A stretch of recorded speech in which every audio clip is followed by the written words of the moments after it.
I'm gonna share a piece about a relationship that's really a work in progress, and just in progress and process and in time. It's ever changing. This was all hard. I was fucking stressed out writing this shit, man.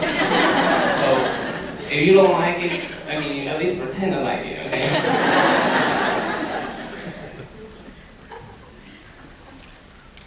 I've never really felt like your son,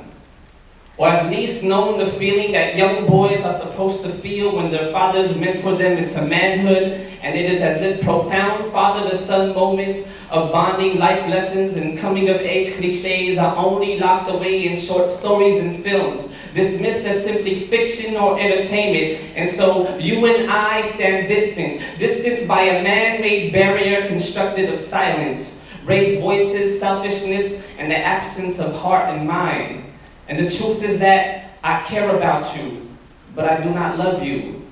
Because I cannot tell my eyes to see love when your hands have taken the form of hammers raised over my mother's head, when your tongue slithers like snakes spitting venom as potent as lies, when your lips are covered with the lipstick of marital deception, and when your eyes appear as empty as glass, a shattered soul in like contrasting mirrors, reflecting both a perpetrator and a victim, a colonized man broken into fragments, and I am no different, except I'm learning to understand privilege, to speak the language of self-critic from the cowardice silence that I've hidden, mouth shut, ears plugged, eyes closed in the face of oppression, to the pseudo-revolutionary side of myself that becomes complacent with writing social justice poems and I'm just talking shit, when my walk is not, and the talk is chalk easily erased by faults and contradictions, because it's a process to confront it, sometimes reluctant to wrestle with truth's sharp edges, cutting into my being like my mother's glare of disappointment, like instruments of surgery, stuck wedged deep into the bones of my chest, cracking open through this hard surface of bodily matter, exposing a heart I barely knew about.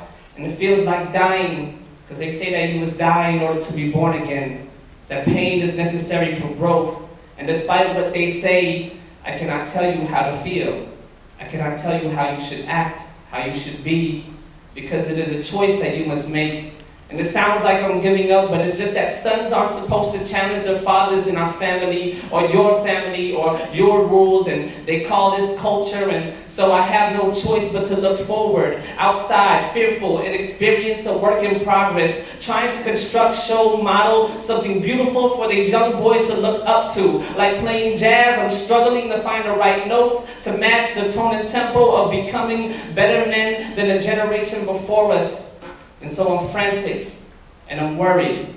yet I have this feeling amidst all the chaos that everything will be okay. It takes time, it takes love, it takes courage to raise a generation of boys to use their words and not their fists, to think before they speak, to listen with their eyes and ears, to say sorry, to cry, to dream, to hope, to live, to die and be born again, to be a father, a teacher, a student, a compassionate human being, and a man. Thank you.